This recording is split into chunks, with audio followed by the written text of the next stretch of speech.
Assalamu alaikum. Assalamu alaikum. Everyone is born for a reason, a purpose, a mission. They may not know it when they're born, they may not know it in the beginning of their life, in the mid of their lives, or maybe to the very end. But everyone's born for a purpose. My mom and I came together to do something, a purpose, a mission. Our mission. I think my mission started when I was 5 years old. I lived in Kenya, in a neighborhood where we lived together in a commune. And I realized my mom and my aunt were telling me that at that age, I used to collect all the children in the neighborhood and take them to the common place where we do take a bath. And I used to ask them to take a bath and supervise them at that age of 5. When I became 10 years old, I lived with one of my cousins we lived in an apartment. They lived downstairs and we lived upstairs. I realized at age 2, she couldn't walk. And she would stay. At 4 o'clock, all of us will be going out to a playground, which you can see there, to play, and she couldn't do that. So I decided to carry her every day at 4 o'clock, and we would go to the playground, and I taught her how to walk. And after that, she was able to walk and participate. At that time, I realized that I was very passionate about working with people and educating people. When I came to Oman at a very young age, we didn't have lots of clinics and hospitals, so lots of our family from Izki used to come and visit us. We lived in Muscat. And I realized that lots of people who were coming, especially the young kids, they had trachoma, and sometimes their eyes were closed. And I asked my baba to buy me cotton and some Dettol and some first aid kit, and I started, everybody who came who had a problem, I started treating them. And my father thought that was not appropriate in our culture to do that. But I wasn't doing it because I thought it was bad. I thought I was healing them and trying to help them. When I graduated from high school, as Basma said, in our culture, people thought it wasn't a good idea for me as a woman to go to America and study to become, I wanted to become a doctor, actually, so I can come back and heal people. Then I talked to my brother, and he said, it's better if you become a public health worker. And my family didn't want me to go to the United States, but I did get that opportunity, and I went to the United States. And at university, I discovered that it would be better for me, if I want to really work with community, is to study community health education, which I'll be able to serve more people at one time than becoming just a doctor where I will work with one-to-one. And that's what I did in the 4 years. While I was in the States, I did a lot of practicing and learning how to do that. And when I came back to Oman, I decided that I was going to work in the rural area and communicate with people, and that's what I did for almost 2 years. I was going to all the village, remote areas in Oman, in the mountains, educating people. And I was working on giving information on health so people can be healthy. But in one of my visits in one of the villages, I was with a mother talking to her about an issue, and I started seeing blankets moving around. And I thought, my God, what's that? Then I started talking to the mother again, and I saw the blanket moving. So when I went and opened the blanket, the mother said, no, don't touch it. Nothing is there. But I was so curious. When I opened, I saw a disabled child, and she was ashamed about the child, and she was trying to cover it. And I thought that was bad. That child deserved to be known and seen and be in the society.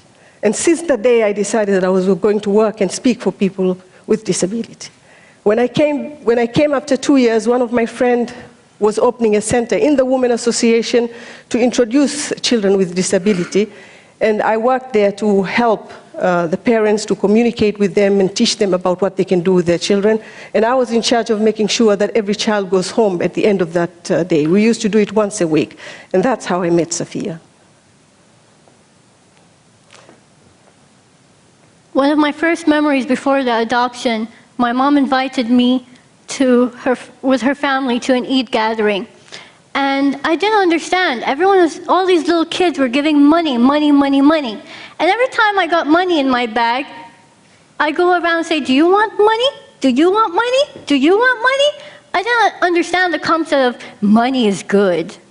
So when my mom took me back to the hospital, I didn't want all that fun to disappear. So I kept clinging onto her leg. I didn't want to leave. The nurses were like, no, come, they're trying to trick me. I know if I go back into that ward, I'm not going out again. That Eid, I thought Safiya deserved to be out with family, so I took her to our house. But when I went to take her back, the nurses were very angry at me. They thought I made their job very difficult because Safiya became very difficult and didn't want to go back to her bed in the hospital. So I went back to the ministry and I said, I don't think this is right. Kids like Safiya need to be out and to participate in the society. She shouldn't be in the hospital. And they said to me, nobody wanted to take Safiya out of the hospital, so if you are willing, we'll give her to you. And I was really shocked. With 1 week, I was able to adopt Safiya, and I was traveling to Sweden, and I took her with me.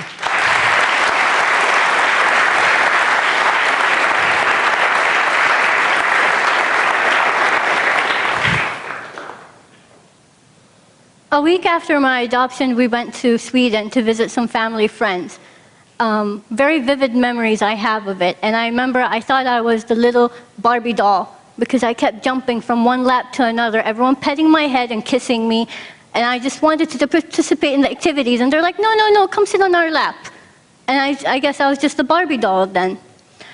After that, we went to the States. And as I got down from the airplane, walking through the tunnel, I saw an older lady holding a doll. I was like, I like that doll. I wonder who is it for? As I started going closer and closer, I saw her smiling at me and handing me the doll. That doll became my little sister, a person I can confide in. That was my grandmother. The grandmother Safiya is talking about is my American family that I lived with 4 years in the United States. Every year I used to go and visit them, and at that time I planned to go there. So when I informed them that I'm bringing Safiya, they decided that they will welcome her with that doll.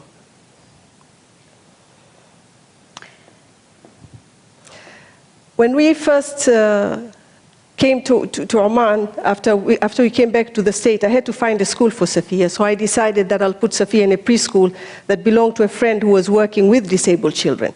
And Safiya excelled in that. She went swimming, she went to do activities. She really enjoyed her life until when we were ready to go to grade 1. Every school that I went, as soon as they saw Safiya had no hands, they didn't accept her. So they requested for me to go and get permission from Ministry of Education for her to be enrolled. I think people have never seen somebody like Safiya, and especially with a little kid who just wears T-shirt, you can see her physical disability. So I did went to the Ministry of Education, and the director there told me, how can you allow her to go to school? People will be mean to her. I don't think, first of all, she has no hands to write. How is she going to learn? And I was really shocked. Safiya moved from the end of the room and came to the guy and said to him, I can write. And she took a pen from his desk and wrote her name, Safiya. And the guy was angry at me.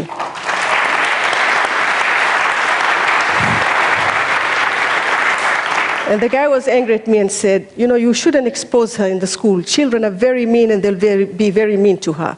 And I said, you don't understand. Children will accept her. It's us, the adults, who are really can't accept people who are different. And he did give me the permission afterwards, and I took Safiya and she joined her first grade in one of the schools. After a year of first grade here in Oman, we went to the States. One of the main purposes of going to the States was for my mom to do her master's, but also for me to get medical treatment. And for me, I always looked forward to Saturdays. Saturdays was a time for the library. We'd go to the library, my mom would be in her boring health books, and I would go running down to the basement. Storytelling time. It was one story after another. I wouldn't get bored. But Sunday comes along, and I have all these Girl Scouts with big bags, boxes of cookies, and we go neighbor to neighbor. Do you want some cookies, everyone? Do you want some cookies? Now, Safiya was really a bubbly child. She wanted to participate in everything. As a student, I had a difficult time, and I had to really accommodate her and take her to all these activities, and she fitted in very well in the States. When I was 7 years old, still living in the States, I had one of my biggest surgeries. Before the surgery, I was wearing a prosthetic leg that used to stick out, and it looked like I had a machine gun on me, and everyone kept staring. After the surgery, they introduced me to a knee, actually something that bends. I was able to move around and function a bit more better. Actually, to give you a funny story, we were traveling to United States and we passed by Holland. And at that time, Safiya's toe would stick out. And she ran before me to go through the machine. And all the police jumped on her when they saw the toe that looked like a gun. And Safiya started panicking and crying, and I had to rush to them and tell them that, they started opening her pen thinking that it was a gun. And then they realized it was her toe poking on them. So that's why we needed to remove the toe in order for Safiya to be able to function. As you can see now, she's, able to walk and do a lot of things. Coming back to Oman, it was a bit of a struggle because of the language barrier. I forgot all my Arabic. So in class, in 3rd grade, I had a guy next to me, and I just saw him writing. I didn't know it was his name, but it was an exam paper, and I kept looking. I was like, oh, okay, he's writing that, let me write that. And when I turned it in, I actually wrote his name instead of my name. Now, why Safiya couldn't speak Arabic, we discovered when we were in America that she was deaf in one ear completely. We didn't know that until when she was in school, because in America they have to test kids. And that's why they advised me not to speak to her in Arabic, because she had 2 problems that required to be solved. One is her tongue was tied, and one she's deaf. So they spent 2 years doing intensive speech therapy, and that's how you can see Safiya can speak very well. If she didn't get that early intervention,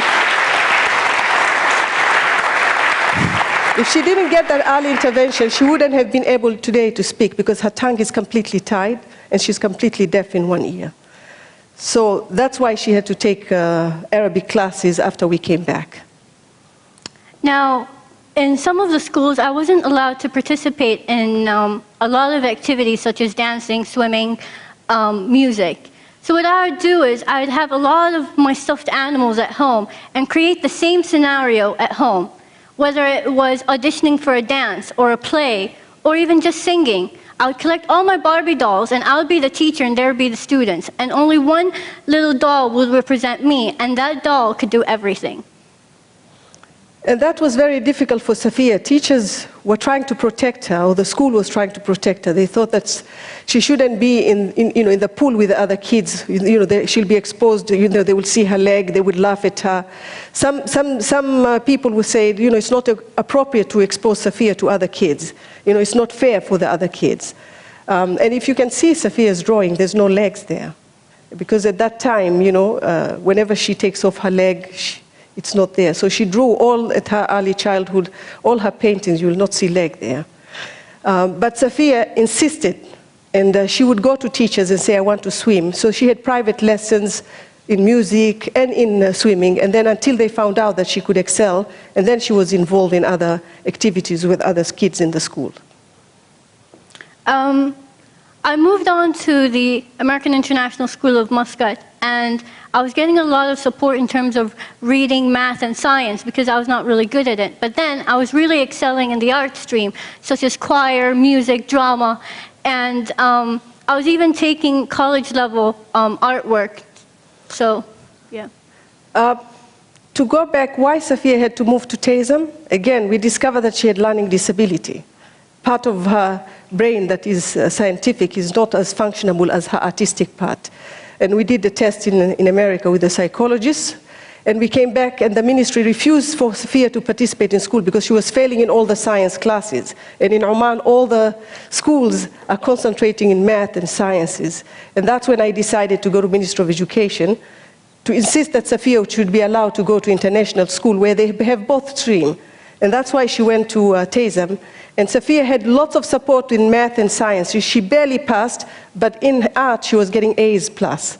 And that's why it balances her. And I think that's very important for us as a message, is that we should allow different streams in schools and in everywhere, because people are different, and everybody has their own capability.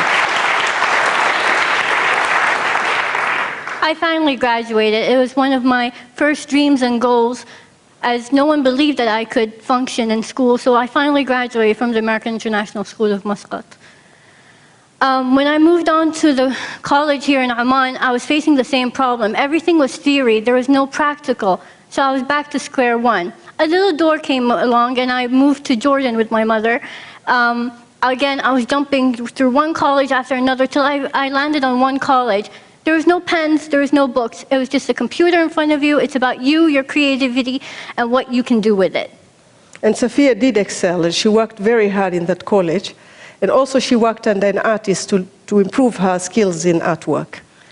Working under this artist, I managed to collect 38 pieces and have my first solo exhibition in Jordan. And after her exhibition, she was kind of scared because everybody was telling her, you know, these are baby artwork. You know, it's not appropriate for you to have solo exhibition. But my colleagues who wanted to see Safiya artwork before we left Jordan organized this exhibition. And because she succeeded and she saw that, when she came to Oman, she was very determined to, you know, to continue and study in this field. Coming back to Amman, I wanted to continue my studies, but I couldn't. So I started job hunting and realized people were not ready for someone like me. So I thought, let me, you know, do another exhibition and a message that anyone can do it. Don't look at the appearance. A fashion designer came along looking for an artist, and she said, would you work with me? So together we did a collaboration of fashion and art. And then after that, I was introduced to the iPad. In the beginning, it was drawing in front of audience, many companies asking me, and there was like a screen behind me, and I was just continuously drawing in a short amount of time. After that, I was asked to speak in one of the events about my life story, and that changed my life because I realized with my story, I can actually change people thinking. So I started becoming a public speaker and an advocate for those who can't. I didn't forget about my exhibition. I went back and collected 70 pieces of artwork and had another second solo exhibition. After that, I decided, well, okay, I gave my message, but that was as a physically challenged. I want to also give another message. I am an artist, and this is what I can do despite my challenges, and nothing to do with the message. It's just me as an artist. So I did another solo exhibition, a third one, Beneath the Surface, which is still ongoing. I managed to do 84 paintings. I always feared faces. Somehow it scared me. I felt it was all about judgment. So I told myself the target for the coming 3 years, I'm going to master portraits. So I'd ask people, please send me your pictures, let me draw, let me draw, let me draw. And slowly people started seeing my work and said, okay, here's our photograph, why don't you draw it?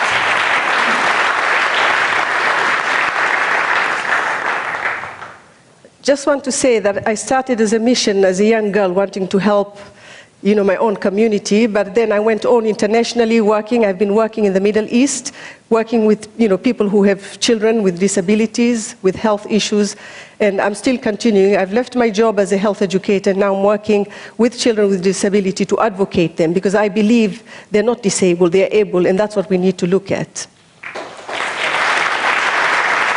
So together, our mission for me, it's to be a voice and to advocate, and for Mom, it's to do the job and teach parents. Thank you very much.